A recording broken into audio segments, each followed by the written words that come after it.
Thank you for checking out Murder Dictionary Podcast. I just wanted to give a quick disclaimer that we are still learning the ropes of audio and podcasting in general. The sound quality and content will get better as we get more experience, so please bear with us through this learning curve. We focus mostly on the murderers, so some listeners may feel that the subject is approached too lightheartedly and with a lack of focus on the victims.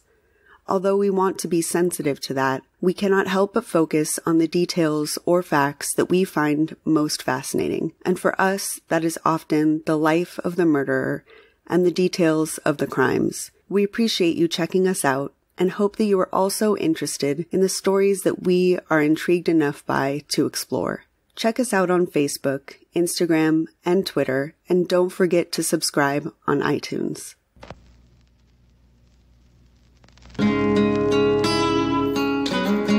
Let's say you just bought a house.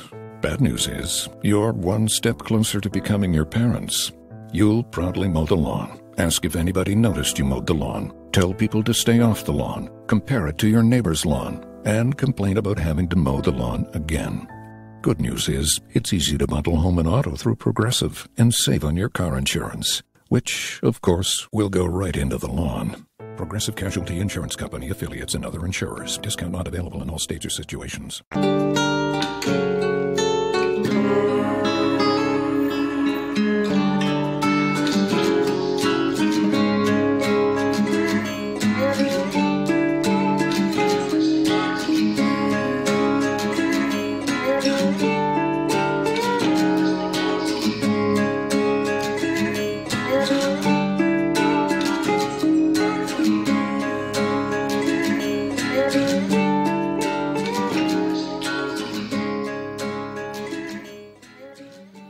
Hello, and thank you for tuning in to another episode of Murder Dictionary Podcast. My name is Brianna, and with me is Kelly. Swan. You make the most terrible noises on our show. No, I'm a swan now, remember? Hi. Hello. Let me get on your level. Hello. You're so angelic. I love it. So before we get started, I just wanted to remind you guys that all the links for everything is in the description or show notes. So you can go to our Facebook, Twitter, Instagram from there, as well as our Patreon and any of the articles that we used for research. They'll all be there. And before we get started, I just wanted to say thank you to a couple people. First of all, another 5-star iTunes review from Christy. She said that we are hilarious and that she wants to be one of our best friends, which is amazing. Good, because I don't have any. Thanks. Kelly's my only friend. Yeah. So we're taking applications now.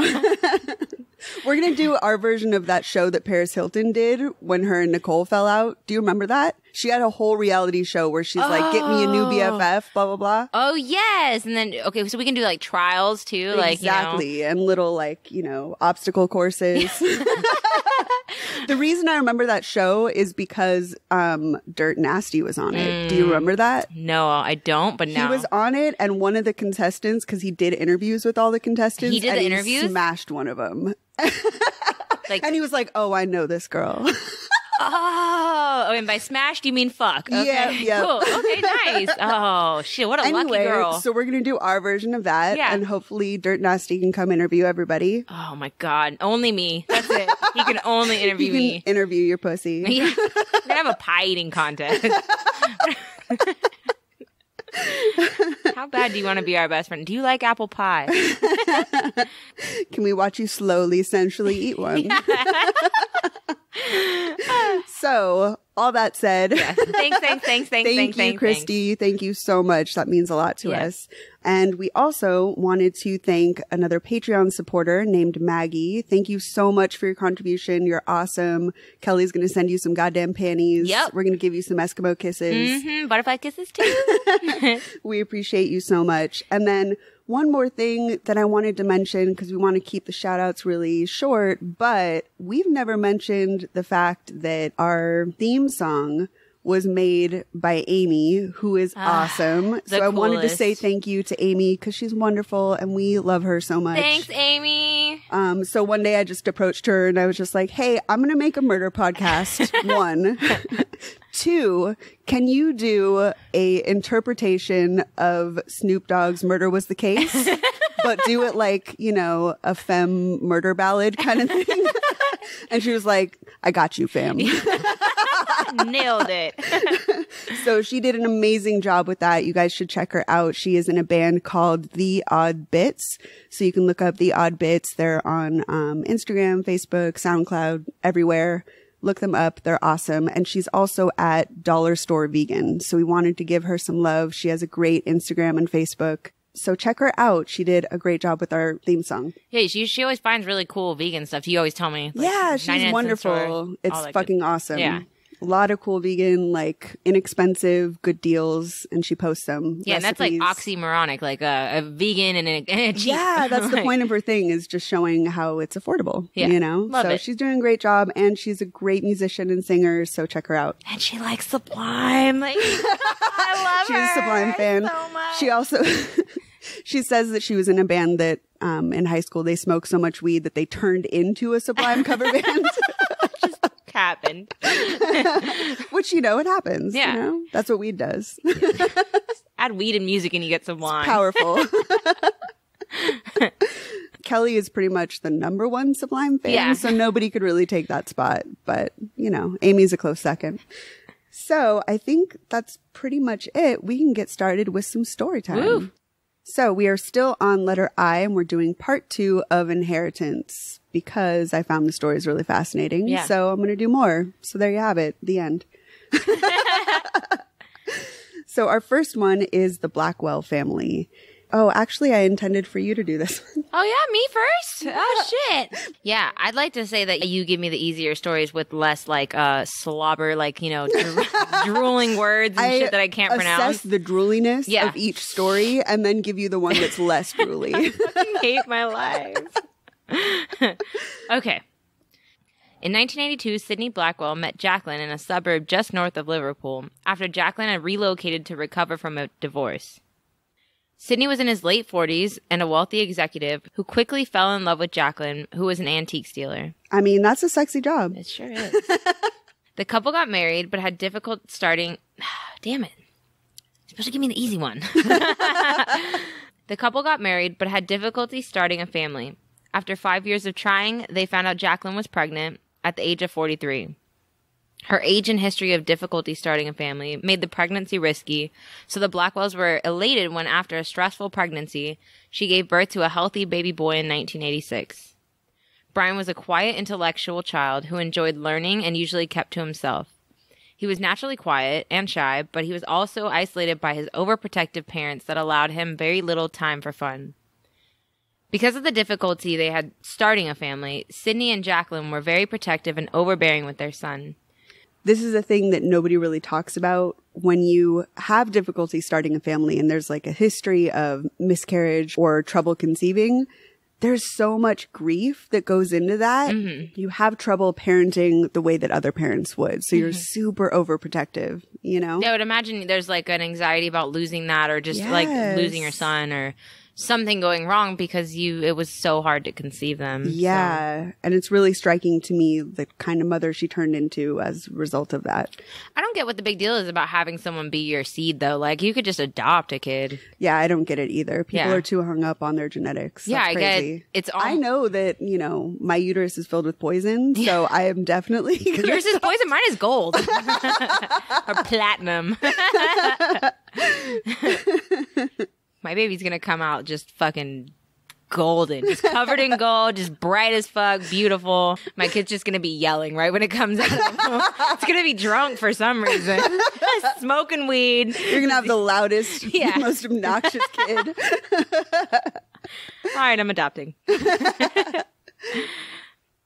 They pushed Brian to perform well in school and be well behaved.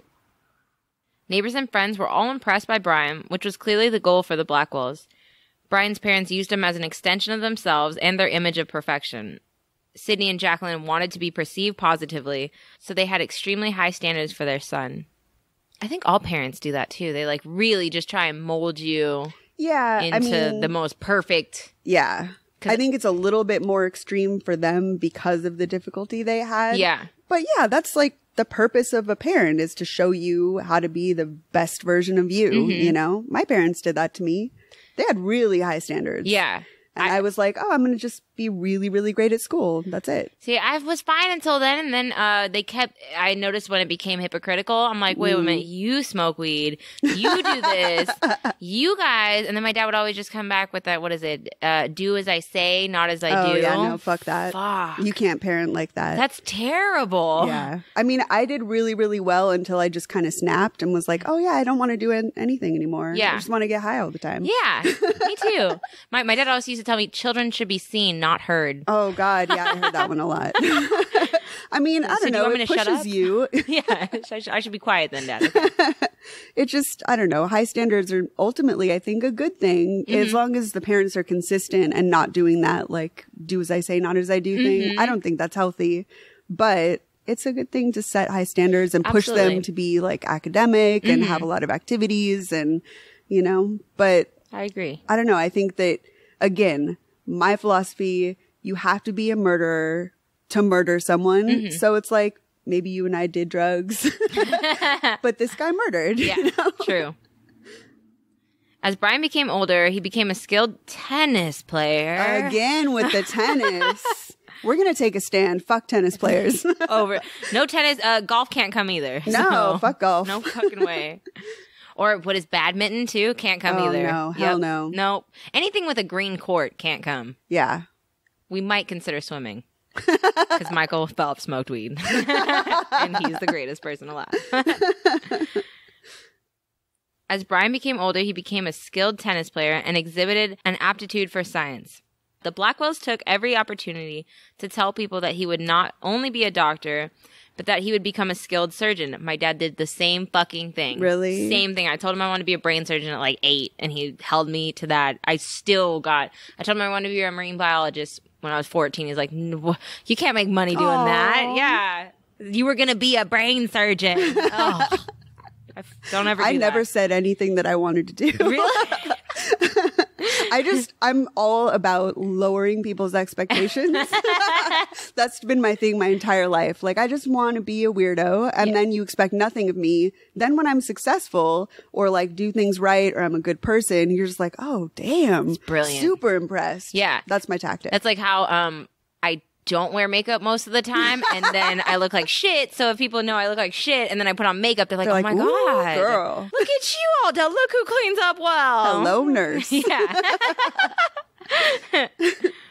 Brian was called the determined wolf by family members and referred to as the brains among classmates. He was a well-behaved child who struggled to gain independence and identity as he grew towards adulthood. His mother, Jacqueline, did everything she could to keep his maturity and independence stunted. Jacqueline had the odd practice of giving her son baths well into his teen years. Creepy. Ugh. I know. Yeah, that's not okay.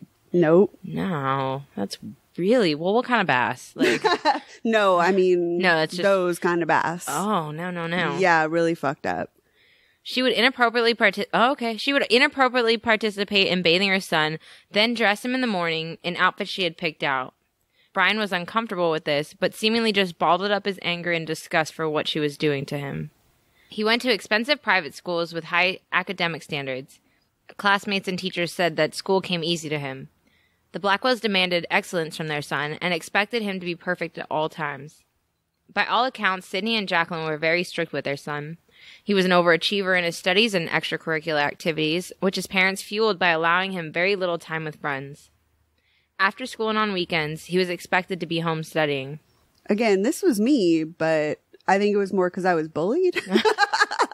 You chose to stay home? I was just like, I don't want to do this. I'm good. I'll pass on all the sports and... Yeah, I mean, I don't know. Elementary school and junior high were fucking hard. Yeah. But my parents were just like, yeah, but then you can study more. And I was like, okay, I'm a dork now. Bright side. My parents were like, we can't pick you up from school, so just figure out what you're doing from 2:45 to about, we'll be home around 6. Oh, no. Oh, you're 10? No, I think they picked me up at 10. 11 on. Oh, my God. Yeah, I only live 2 miles from home. Oh, shit. They got me some rollerblades and I figured it out. Oh, no. When it came time for Brian to attend college, his parents refused to allow him to go far away. Instead, Sydney made a few phone calls to get his son admitted to a college that was closer to home. Man, that's some rich people stuff. It really is. It's like, I'm going to get young Johnny into college. I know the dean at blah, blah, blah, right? blah, blah. While at college, Jacqueline frequently demanded that Brian come home for visits. Even though he was an adult, his parents were still maintaining their control over him. During his visits home from college, Jacqueline would return to the abusive rituals of bathing and clothing her son. It's so creepy. The fuck, Jacqueline? It's so terrible. Again, like, I feel for the woman that had trouble with having children. It's really sad. Again, it's something that a lot of people don't talk about. There's a lot of grief. But she should have gone to therapy. She should have done something to get through that instead of continuing to, like, keep him as an infant, basically. Yeah. That's just terrible. I mean, you can't expect that that's not going to damage him. She should volunteer at the hospital for old people and just bathe them all the time or get a fucking puppy. So I heard you like bathing. Yeah. It's bath time. She can go do the shitty job that no nurse wants to do, and she's going to volunteer for it. Sponge bath all day. There's just so many ways to cope with that, but this is all wrong. It's so fucked up.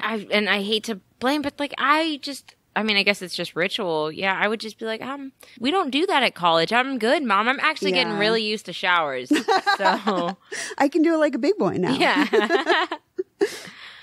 In 2003, Brian began dating 18-year-old Amal Saba? I think so. Okay, Amal Saba. Amal was the daughter of a physician and fellow private school student who also grew up with privilege. They had a lot in common because they were both medical students who excelled in their studies and came from wealthy families. Although he was in college and in a new relationship, he was still struggling with the issues he had had with his parents. He coped with it by indulging in a costly spending habit and creating an elaborate web of lies to inflate himself. He was a pathological liar and started to exhibit signs of narcissistic personality disorder. What a terrible combination. Yeah. Wait, the lying and the pathological... Oh, yeah. Sorry. Yes, being a pathological liar and narcissist is really terrifying to me. That's like a recipe for a murderer. I also threw in a costly spending habit, so I was like, which one? Like, yeah, that sounds awful. You're broke all the time. It's all of it. Jeez. Yeah. This disorder is characterized by a lack of empathy and a need for praise or recognition, and a diluted sense of self-importance. Brian had been lying to his classmates about his success in sports, even convincing his girlfriend Amal that his skills as a professional tennis player had earned him a spot in the French Open and a €70,000 sponsorship deal. Amal needs to ask for some receipts on that one. See a bank statement or something. Brian would spend a lot of money to protect these lies about his success. He began attempting to get money any way he could through lying to various banks and creditors. Hand jobs, blow jobs. Oh, wait, no. All the jobs. Yeah, all the jobs. Hand job's still a job. He test drove luxury sports cars and even talked about buying Amal a car. By early 2004, Blackwell had falsified applications for 13 credit cards and taken out numerous fraudulent loans. Jacqueline became aware of his growing financial problems, and strategizing how to resolve the debts began to trouble the Blackwell family.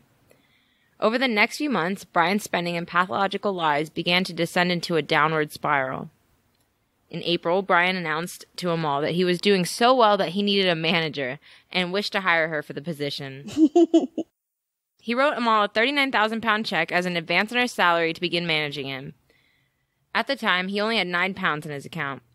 By early May, he had cashed out a £9,000 bond that his parents had invested to pay for college.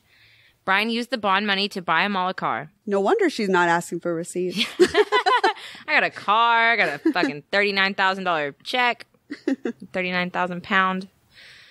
In mid-May, Brian tried to get more money from the bank, telling them about his upcoming participation in the French Open and lucrative sponsorship, claiming he is a professional tennis player earning £45,000 a year. And they believed him if they fucking give it to him. Again, come on, prove it. Yeah. Can't you just... It's 2004. We can use the internet to... Right. It seems like that would be French really Open. easy to discount, but whatever. Maybe he just like did a bunch of like tennis moves in the room. He's like, you don't believe me? Check out this professionalism. He's just miming it. Yeah. It's like air guitar, but like... Right. Or he just pointed to his really awful rich people clothes and you're like, you know I play tennis, dude. Look at this polo. Yeah. It's a sweater vest. I'm wearing a goddamn scarf. You know I'm in the French Open. Oh my God. Look at these boat shoes. Sir, we're not going to question you. Sorry for asking so many questions. Exactly. That's probably what happened. He's like, oh, you're a rich white dude, so you've got this certain attitude, so I'm not going to question it. Nope. Fuck it. Sydney and Jacqueline came to the conclusion that their attempts to stop Brian's spending were not working, and they had to find a more proactive solution. In June, Jacqueline started informing local banks about her son's issues and advised them to be on the lookout for him. By July, Brian had been unable to continue defrauding banks and resorted to stealing his parents' credit cards. On July 24th, Brian used his father's credit cards to book flights for him and Amal from New York to Miami, Miami to San Francisco, and San Francisco to London. Brian told his parents that he was going on a trip with his girlfriend, and they were furious. The next day, on July 25th, he stole his father's cards again to book a first-class flight from Manchester to New York. I'm getting a locked fucking box, dude. My kids can't... I'm making up a crazy code...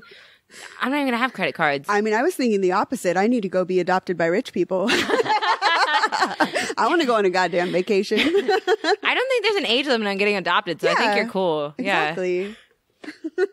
That evening, Sydney and Jacqueline went out to dinner, and when they returned, Brian was in his bedroom. The family had a few drinks, and Sydney began to argue with his son about the airline tickets. Brian says that his father had pushed him against a window and kicked him in the leg. So Brian grabbed a hammer that he was using to hang pictures earlier and hit his father with it.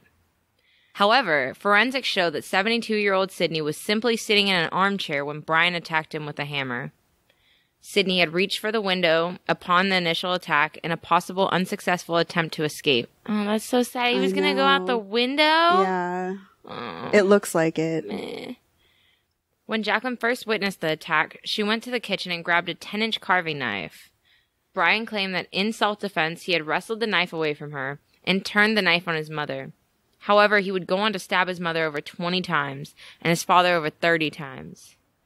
Brian grabbed his mother by the feet and dragged her body to the bathroom because he was going to give her a fucking bath, dude. Right? Oh, man. There's some symbolism in there for sure. That's crazy. I mean... Obviously, that's a crime of passion. He's mad as fuck, dude. And she didn't run away or call the cops. She grabbed a knife, which is just like she thought she could take him. That's crazy to me. Like, I'd want to save my husband, but the other part of me would be like, bye.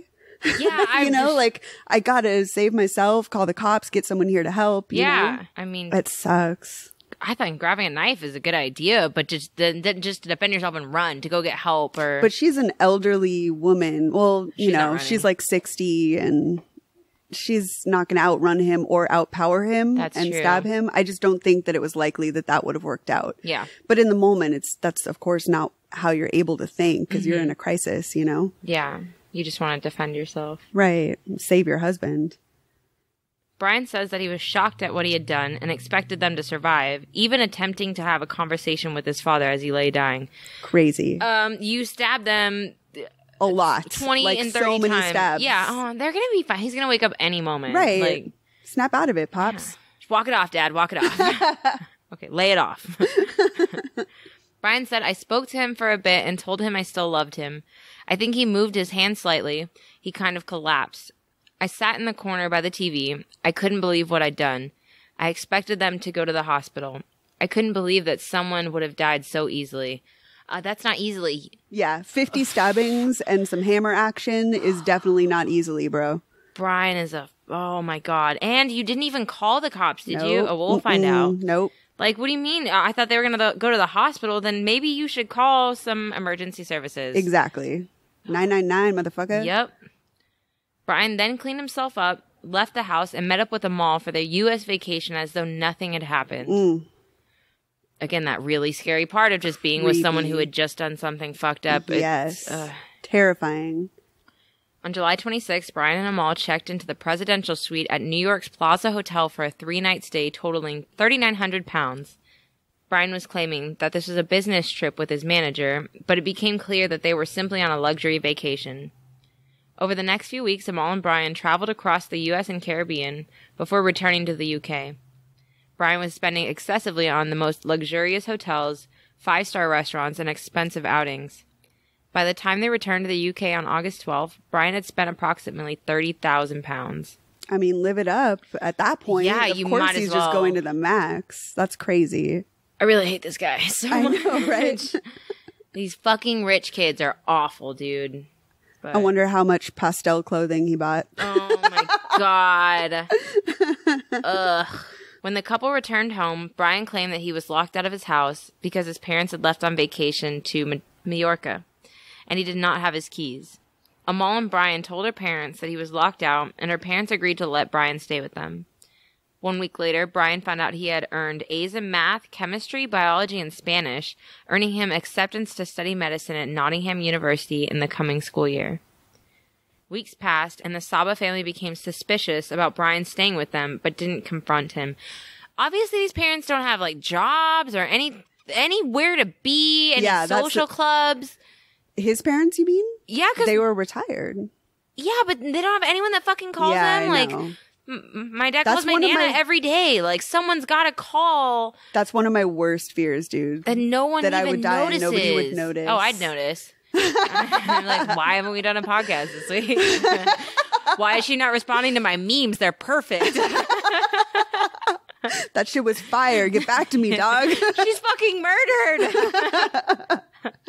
But that happens. You hear about it. I mean, especially aging rock stars, I think, just because that's also a thing that I'm really fascinated with. Yeah. That they just pass away or overdose. Like, in a hotel, though, and then they don't let anyone know. And then they cut off ties. They wanted to be alone to do all those drugs. I get that. But these are old people who should have some type of family. I can understand being one alone old person. But if two go missing... Yeah. Yeah, it is. It's weird. It's weird. I mean, it goes into it later. You just haven't gotten I'm going to get you a life alert if you're that worried. So if anything happens, you just push the little button and...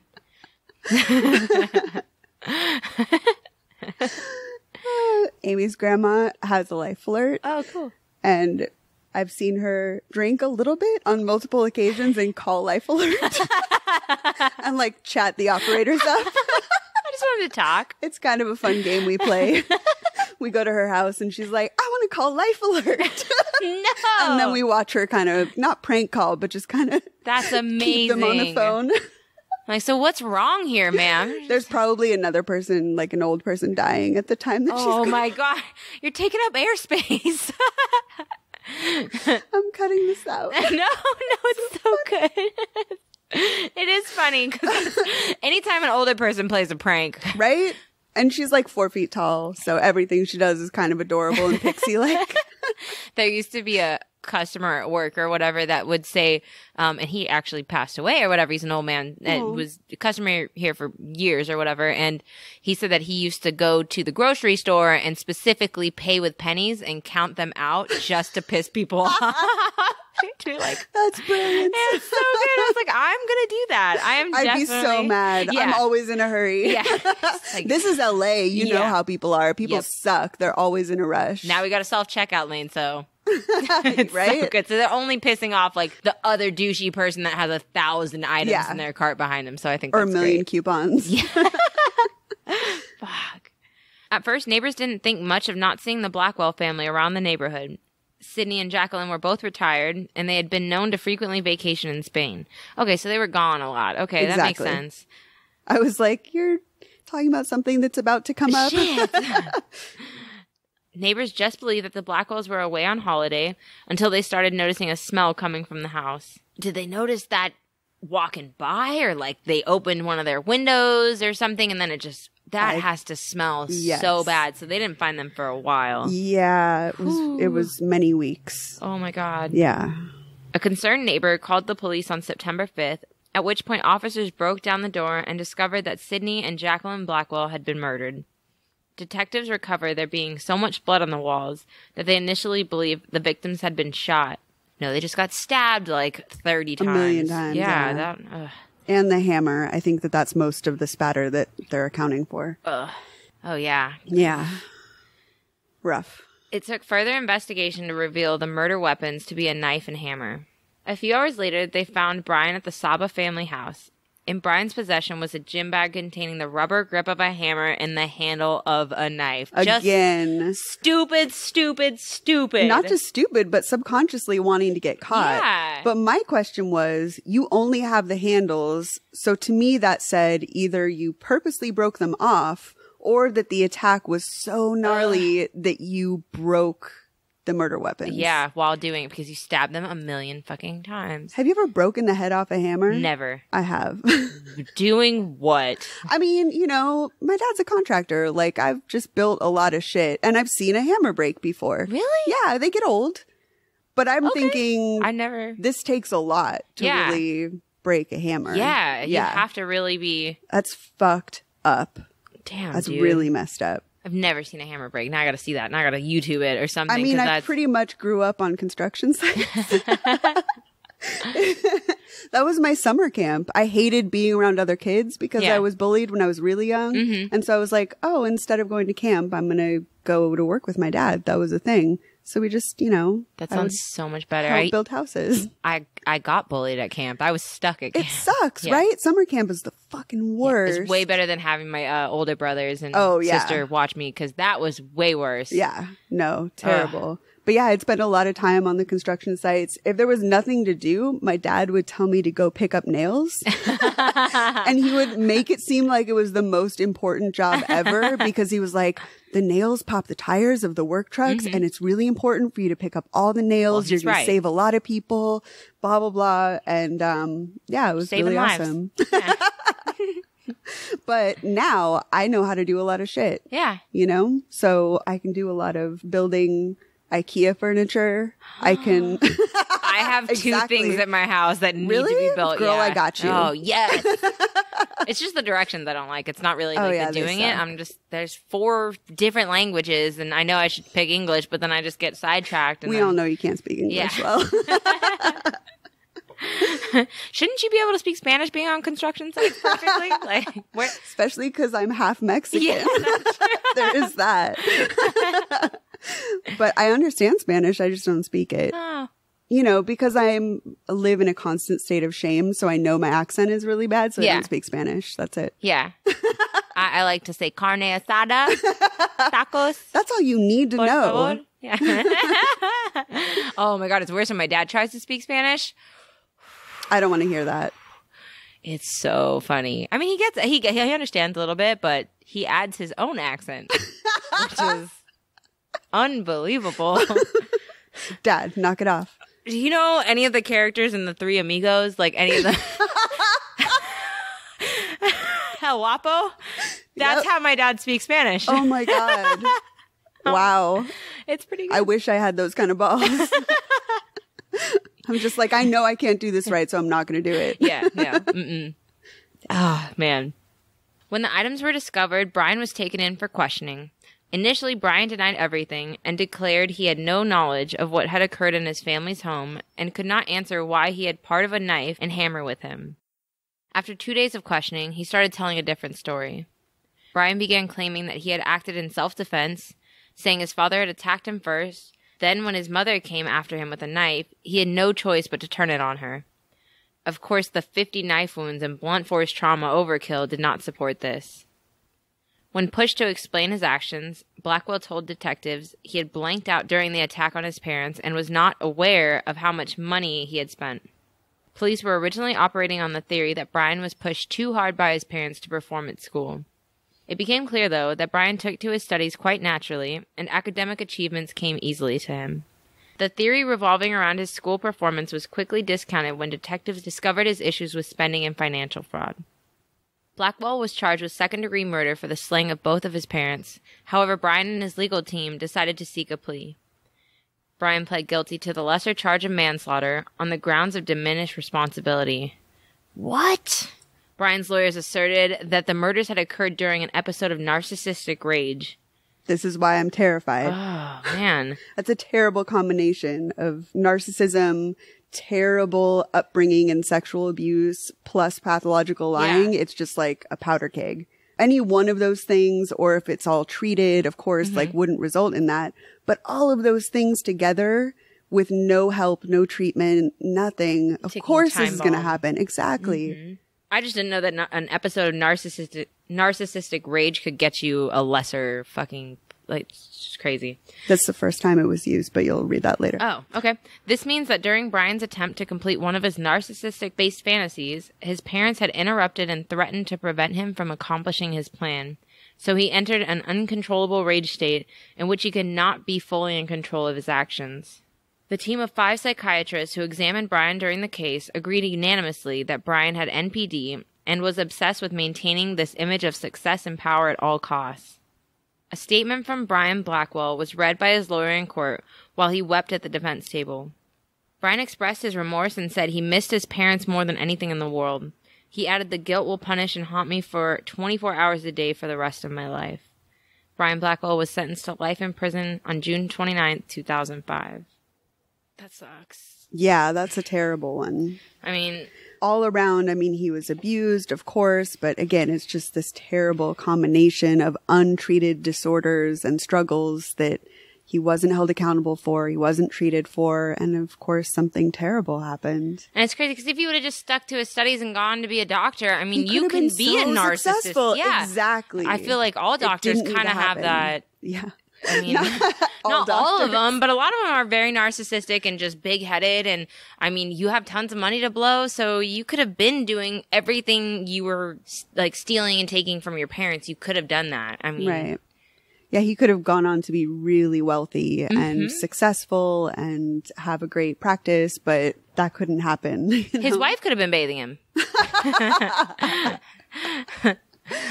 Well, that was sad. Yeah, sorry. I mean, it's a murder story. They're all sad. Yeah, they are sad. Let's hear your story. So the next story is not going to be any less sad. Oh, okay. Welcome to Murder Dictionary. Nothing but sadness. Give me a happy story about murder. Oh, man. We'll get to that in V, maybe, Vigilante. Anyway, so Harry Hitchcock had spent decades developing Lancaster Leaf Tobacco Company into one of the largest importers of cigar tobacco in America. By 1955, 58-year-old Hitchcock was starting to experience some health issues and had collapsed twice while at work. Smoking cigarettes? Pretty much. Probably. Or just your work is killing you. Stop working, dude. Yeah. Instead of taking it easy and leaving the business, Hitchcock became born-again Christian, declaring to everyone that money does not buy happiness. God's going to fix it. That always works out. Harry continued to run the company for another decade before retiring around 1965. I don't think Jesus smoked cigarettes. You think so? No, I don't think so. Oh, okay. Mm-mm. Okay, cool. Just checking. I don't know. He was all about some other shit, though. You know? Like bread and fish? Some hookers and some wine. Yeah. I mean, who isn't into that? Yeah. That's just having good taste. Yeah. I mean, come on. Edward Benson, a former Navy pilot, had started working at Lancaster Leaf shortly after World War II and married Harry's daughter, Margaret. Harry's new son-in-law took over running the company when Hitchcock stepped down. By the 80s, Edward and Margaret had grown the family wealth to an estimated $10 million. In 1965? Whew. By the 80s. Oh. That's still... Oh, that was the first line of the sentence. In case you missed it. Man. That's still a lot of money. No, in the 80s? Yeah. A lot. The Bensons lived in a 17-room mansion in Lancaster, Pennsylvania, with their 3 children, Carol Lynn, Scott, and Stephen. That's a lot of rooms for very few people. Rooms. That's like, over 3 rooms per person. Kids don't need that, and that's just scary. That's like another room to hide. I would be so scared in a big-ass mansion like that. Can you imagine being a child and there's some of those rooms that are like old and dark and cold and dusty and creepy? Yeah, and I'm sure all the lights aren't on in every room. Right? Probably dark rooms, dark hallways. There's got to be a whole wing of the house that you at 5 years old is convinced is haunted. Yeah. They probably have a basement too. Oh, for sure. Woo. The Benson children grew up with all the amenities and privileges of a wealthy family. Their father, Edward, was always away on business, and even when he was home with his family, he was described as distant and cold. Edward was focused on success and money, so he had little time to show his children any love and affection. Always a great parenting tactic. But he did pay the bills. Keeping them lights on in about 4 rooms. Exactly, yeah. He doesn't have to do much more. Instead, he often brought them toys and other things to keep them happy. The children all had the finest clothes and an excess of toys. Neighbor children even recalled that they had an elevator for their treehouse. It's like the Neverland. That is badass. I want that now. Yeah. An elevator in the 80s for... Right? What? I'm down. Let's do it. All 3 children were more active and sporty than academic. The boys played tennis. Oh my God. Again. It's a theme here. You guys, nobody play tennis. Boycott tennis. And Carol Lynn went on the pageant circuit as a beauty queen. Upon reaching high school age, the Benson children all got luxury cars. I always hated those kids. Yeah. I was just like, what the hell? Even when I was a teenager, I knew that getting a nice car meant that you were going to be a shitty person. Really? Yes. Because I saw a bunch of people get nice cars and I was like, you guys are awful. Yeah. You're only going to, it's not like it's going to turn over overnight and you're going to be a better person. You're still going to be a shitty adult. I went to school in Reseda. No one had Mercedes or anything like that. You got a Honda? Sick. I went to Taft. There was too many rich kids. I could imagine. There was a definite disparity. There was I don't know. Tons of Mercedes, I gotta imagine. Yeah, but also a ton of busted children that had to watch people have luxury cars. Yeah. That's fucking terrible. Yeah, we had busted kids too. And then I just walk. My parents never gave me a ride. You and your rollerblades. Yeah. No, I couldn't bring rollerblades to high school. Oh. No, absolutely. I was already in the band. Okay, I can't fucking do that. As the teens transitioned into adulthood, the Benson children continued to receive things from their family. But everything they were given was in their parents' name.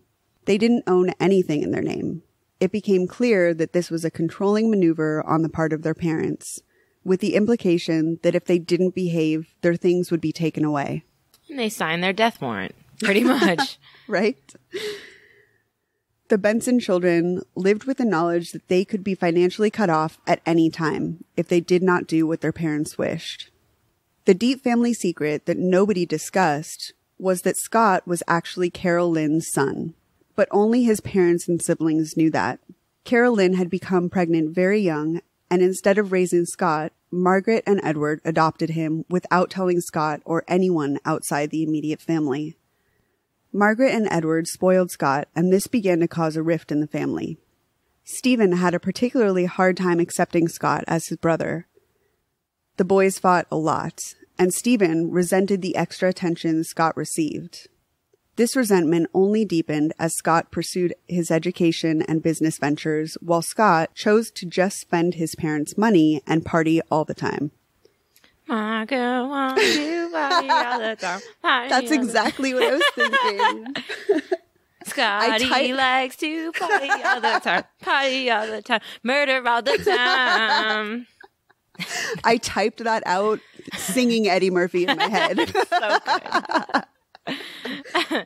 Murder all the time. Is it Rick James in that video? I think so. Have you heard the Eddie Murphy song called Boogie in Your Butt? No. Not even Wait, playing. I think I have. Wait, I feel like I may have played it for you before. I'm pretty positive you have. It's just a long, Sing it loosely. now. You can't say long and loose when it's talking about butts. Sing it. It's like a list of things that you can put in a butt, but just ridiculous things, like a rock or an alligator. I advise that you check it out. Is it boogie in the butt? Boogie in the butt. That's how I sing it. Is it? Okay. Exactly You've heard it before. I have, yeah. That's what comes to mind. You teach me the greatest thing. I'm full of very, very extremely useless knowledge, especially when it comes to music. Yes, I love it. It's the best. If anyone knows music, you do. Steven was a well-behaved child. He was an average student and played tennis in high school. As a young child, he had shown a talent for electronics. Margaret bragged to family and friends that he had assembled a television set before the age of 10. I want to know who's giving this kid meth. Yeah, seriously. Fucking prodigy. Fucking Elon Musk over here. This skill would grow over time. Then, in adulthood, he designed and installed security systems for the family's homes in Montreal, New Jersey, and Florida. However, Steven had trouble continuing his studies past high school. In 1969, Steven enrolled in a college close to home, but he proceeded to drop out 3 times and never completed his sophomore year. Steven asked his father for money to start a landscaping business. He bought all the best equipment money could buy, but had no business plan or clientele in place when he started the project. Don't you just go door to door and like, you need your lawn mowed? I noticed you have a grass. I can handle that for you. That's a good business plan. Yeah, let's do that. To support Murder Dictionary, I'm going to go start trimming bushes. I'm going to be as good as Edward Scissorhands one day. Making a little... You want your bush to look like a bunny? Yeah, T-Rex. He soon gave up on that endeavor as well. When Steven married Nancy Ferguson, Margaret and Edward bought the newlyweds a house, since Steven did not have his own money or employment. At least they don't need to pay for someone to do landscaping. I'll trade you a house for trimming your roses. Yes, forever. In 1972, Steven was given a position as a low-ranking executive at his parents' company. By 1979, he had divorced Nancy and remarried a woman named Deborah Franks Larson. Steven and his new wife moved into a new home directly across the street from his parents, which Margaret and Edward had bought for them. A second home? Yup. Ugh. Must be nice. Mm-hmm. In 1980, Edward became ill with cancer and passed away the same year. By all accounts, Steven was the most grief-stricken when Edward passed away. Within a month, he resigned his position at Lancaster Leaf and founded United International Industries, a tobacco importing firm set up as a direct competitor with his family's business. It's a really weird way to mourn your dad. Yeah. I miss you so much. I have to compete with you. Capitalism. Within a year of its founding, Steven's competitor company died out. And wouldn't that look weird? Because your dad was probably like good friends with everybody in the industry, and then you show up like, hey, I have this new company. It's like if in Tommy Boy, Chris Farley started a new Callahan Auto Parts. You know what I mean? Like right after, no one would have been cool with that. Right. It was hard enough for him to bring the business up. No, I'm Callaman with an M, you guys. Soon after, Steven signed an agreement to purchase a 17-acre estate nearby for $240,000. Most of the payments were taken on by Margaret, who had relocated to Naples, Florida, after her husband passed. Then suddenly, he moved to Florida, near his mother. Payments on the $240,000 estate ceased, and it was eventually repossessed.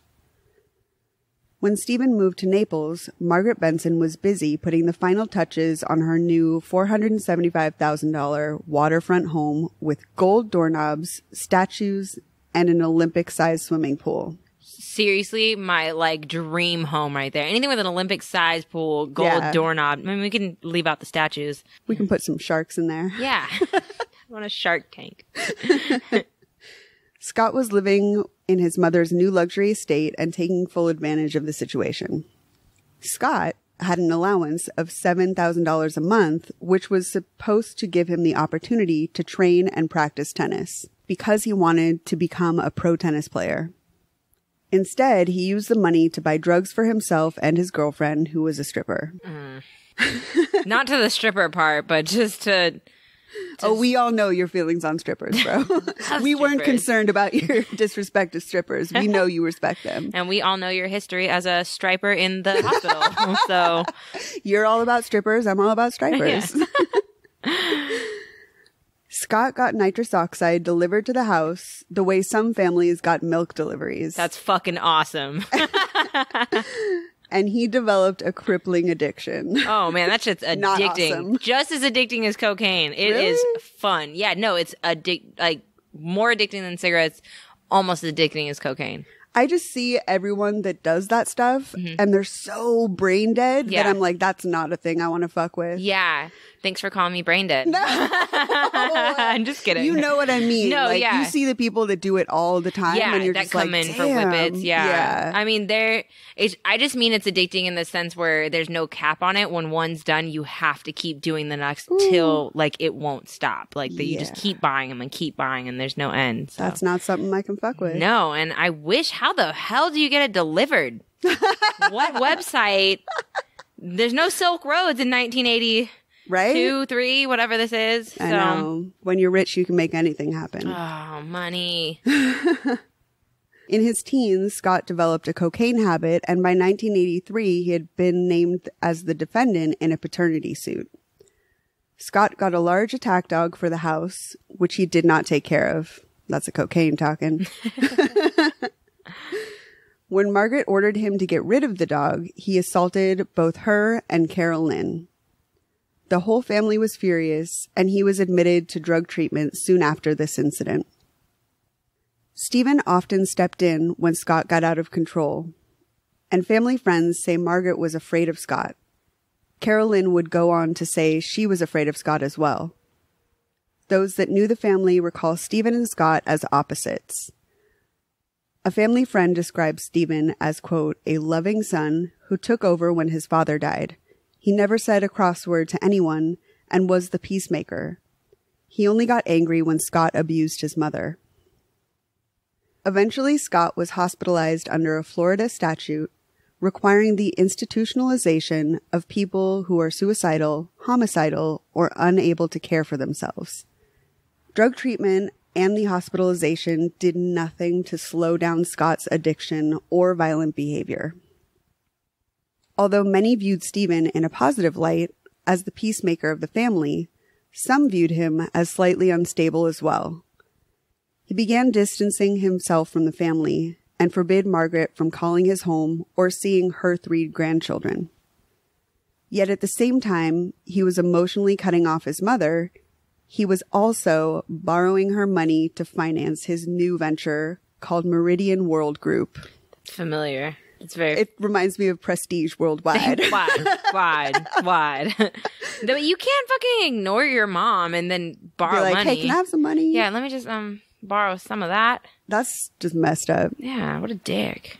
Meridian took approximately $2 million of Margaret's money, but employees recall that leads were never followed up on and the business was doomed to fail. Okay, that's not okay for you to not let your mom call and talk to her grandchildren over $10. Right? $2 fucking million you stole from her? You piece of shit. He's terrible. Well, I mean, he was so cool for a second. No, I mean, not so much. He was the one that just kept using her money, and I mean, this is not a new thing. This is a pattern. For sure. Scott was the awful. The other one's on drugs, and he's the one that keeps starting businesses and not, like, they just crash. Which is worse? Which one's worse? Now I'm comparing. I know, right? This poor mom. Yeah, I'm going to flip a coin to see which one did it, because they're both on the path. They remind me of, like, 80s villains. Yeah. I can picture them. They're like the blonde guy from Karate Kid or something. Oh, gross. Yeah. Or Stefan from Pretty in Pink, just like laying back with Coke and girls, you know? That's what I picture these guys as. According to court documents, one day in 1982, a roofer working at Margaret's estate witnessed Steven walking towards the tennis courts. He observed Steven holding 3 1-inch copper tubes with wires coming out the ends. Then he felt 3 explosions. The roofer turned back towards the tennis courts and saw Steven casually strolling back to the house holding 2 black push-button controllers with red and white buttons. Is he gaming? I don't know. Whoa, no. The roofer recalls that Steven was no longer holding the copper pipes and was laughing as he returned to the house. I think that this would be okay if he wasn't clearly crazy and a murderer. He was a plumber or an electrician? I feel like one of that them is would an be, electrician. I think this would be cool if you were like in the middle of nowhere and just having fun playing with some explosives. That would be fun. Yeah. But when you're, you know, really unstable and awful and not a good person, then that's a bad skill to have. Absolutely. In 1985, Margaret gave Steven 2 blank checks. when he requested help with $3,000 of payroll expenses he couldn't pay. Instead, he made the checks out for $50,000 and $75,000 and used them as down payments on a house in Fort Myers. I don't care what age he is. That kid's going over my knee and I'm spanking the shit out of him, dude. You're getting, where are those copper pipes? I'm Remind myself to just make out some checks to you. 50 and 75. Don't threaten me with a good time. Oh my God, though. That's a lot of terrible. money. I know. Carol Lynn recalls that this was the straw that broke the camel's back. And she got those pipes and put them over her knee right then. God damn it. She said, "I've never seen Mother so upset over anything." After this incident, Carol Lynn said that Margaret told her she wouldn't put it past Steven to murder her. Soon after, Margaret asked her attorney to begin redrafting her will. She planned to exclude Steven and cut him off from the companies that were held in her name. Good for you. Yep. Planning. The keyword planning. By July 1985, Margaret was fed up with Steven's financial mishandlings and had ordered her son to produce the financial records for Meridian so that her family lawyer could review them. Margaret said, "I want to know where all the money went. I want to see the books." And Steven was furious.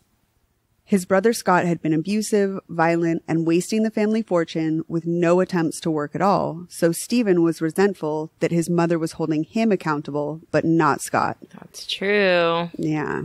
But still, again, you have to be a murderer to snap. And you're old enough to be like, I mean, not to be like, well, you let him do it, right. So grow the fuck up. You're like 40. Why can't I do it? It was only $75,000, Mom. Like, come on.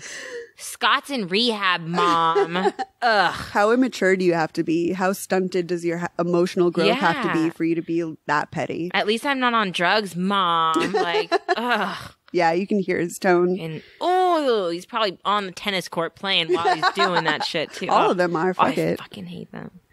In early July, Steven bought 2 12-by-4-inch galvanized steel pipes and 4 4-inch end caps at a local hardware store. On July 9th, his sister, Carol Lynn, was visiting, so Steven drove to his mother's house. He offered to run to a bakery down the street and get breakfast for the family, but borrowed his mother's vehicle to do it instead of driving his own. He didn't have his own car? What? Kelly's shaking her head so hard. No. Don't. He did have his own car, but he wanted to take hers. This is not good. The 10-minute errand down the street wound up taking Steven well over an hour. When he came back, he suggested the family go visit some nearby real estate together. That's drug addict stuff. I don't know why he's talking shit on Scott. This guy's probably doing heroin in the car, falling asleep. Yeah, he's a spending addict. Steven ushered his mother and siblings to Margaret's vehicle. Just as he was about to get in the vehicle, Steven declared that he had forgotten his tape measure and ran back into the house to retrieve it. I know it's going to happen. I know it's going to happen. Oh my God, oh my God, oh my God. Seconds later, the vehicle exploded with Margaret, Scott, and Carol Lynn in it. No, the pipes make sense. I know. You'd feel it coming. Ugh. It's just like when you see a gun in the first half of a movie, you know where it's going to be used. Yeah. Yeah, just like that. There were 2 bombs, and the second bomb had been placed just beneath Carol Lynn's seat. Fortunately, the first bomb had flung Carol Lynn out of the Suburban, and she was at a safe distance when the bomb directly under her seat went off. Wait, what? She lived? Yes. Squeeze me? What is going on? Mm-hmm.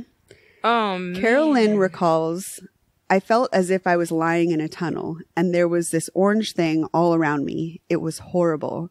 I remember seeing my brother Steven standing on the walkway. He was facing the Suburban and staring straight ahead. I couldn't understand why he wasn't coming over to help me."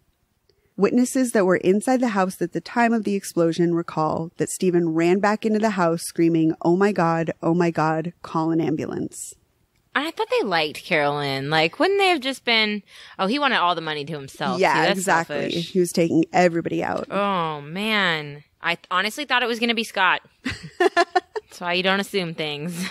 I think he was just too high to do anything. He Yes, probably would have if he had any sort of skills or not high moments. Yeah, he should have just been doing coke and just like, maybe he would have.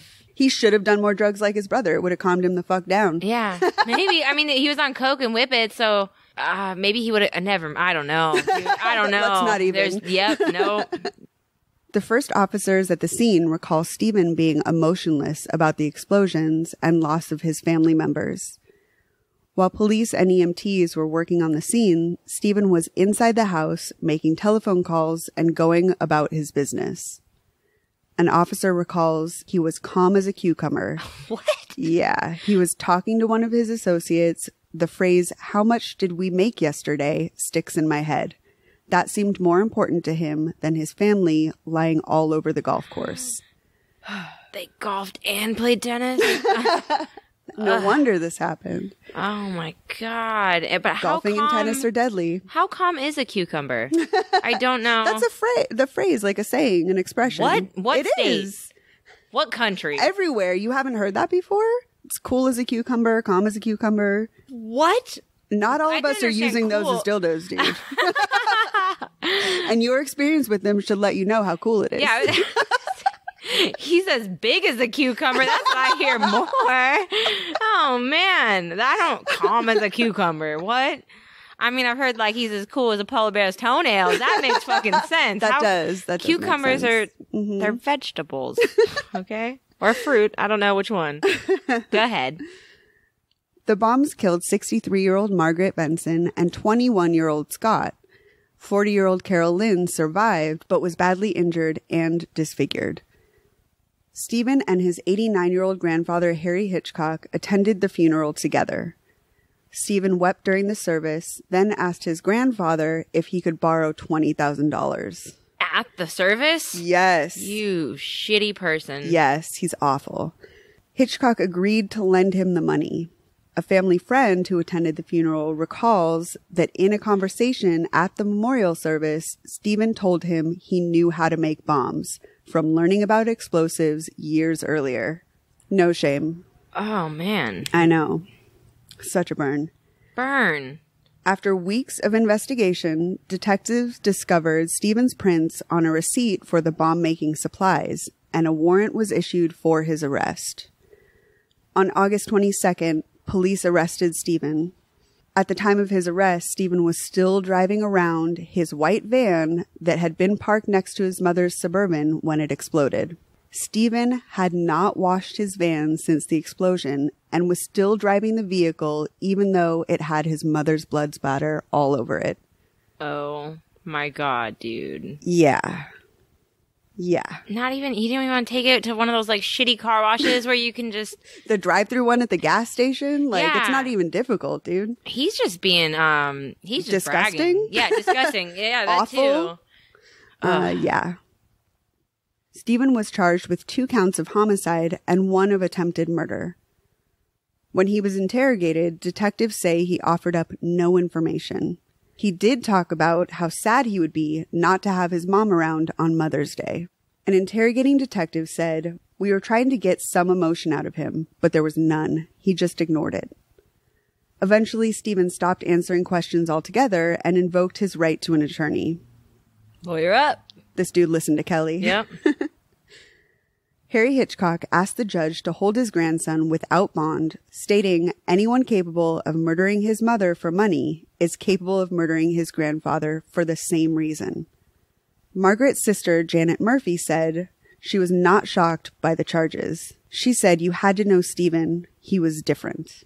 Steven pled not guilty and released a statement saying he was overwhelmed with grief over the death of his mother and brother. I mean, I don't usually grieve by swimming in gold coins like DuckTales. His statement also included complaints about the size of the squad car in which he had been taken into custody and a request to be served poached eggs for breakfast. I mean, those are all normal. I get it. Poached eggs are delicious. I see nothing wrong here. Yeah, he is a rich piece of shit. He's a rich dick. He is a rich dick. Dolphinately. Turtly. Steven received more than $200,000 from his mother's will, which he used to pay for his defense. Yes. No. Witnesses against Steven included the captain of the victim's yacht, the family housekeeper, personal secretary, maid, lawyer, and psychiatrist. Steven was found guilty on all counts of murder and attempted murder and arson. The jury was reportedly split on the death penalty and decided to give him life instead. I mean, at least he's in there. He didn't get off. So. Right. At least it wasn't one of those things where he got out 13 years later. It's crazy that the witnesses against Steven were all people that were on the family's payroll. I know. Which is crazy, too. But I mean, those are the people that spend the most time with you when you're that wealthy. My yacht. You don't really have real friends. I don't want to be part rich. of me is like, oh, I want money and I want to travel. And the other part of me is like, I like having a real life with friends and a job and, you know, all those things. And not having a coke habit. Once I make over $250,000 a year, I'm having the meanest coke habit ever, dude. Whippets and coke all day and kitties. But I'll make use of my time because I'll play with kitties and puppies and like get all my energy out, not research how to make pipe bombs. So that sounds really productive, not dangerous. Not dangerous. It's going to be cool. It's going to work out. It's my money, okay? It's my kitties. Yeah, my kitties. Money is the root of all evil. Yeah, more money, more problems, as they say. All right. Thanks for checking out another episode of Murder Dictionary. You know the deal. Rate, review, subscribe. We will say thank you on the show if you give a 5-star iTunes review. I'm just going to say, boop, boop, boop. We're going to make it all techno style. Oh, that was reggae. Sorry. Bomba glad. Boop, boop, boop, boop. Bitty bum bum. So definitely check out our Facebook, Instagram, Twitter, and our Patreon link will also be in the show notes, as well as any of the research articles that we have if you're interested in checking those out. So we will see you next time for the letter J. Jerking it. Yes. You got jerked to death. Jugs. Jiggly jugs. Sorry. I really like the word letter J. It's the best fun words. I'm so excited. Joints. Yeah. Yes. All right. Y'all done? Yeah, I'm done. All right. Thanks, guys. Okay. Bye. Bye. And now, a thought from Geico Motorcycle. It took 15 minutes to take a spirit animal quiz online. Please be the cheetah. Please be the cheetah. And learn your animal isn't the cheetah, but the far less appealing blobfish. Oh, come on. To add insult to injury, you could have used those 15 blobfish minutes to switch your motorcycle insurance to Geico. Geico. 15 minutes could save you 15% or more on motorcycle insurance.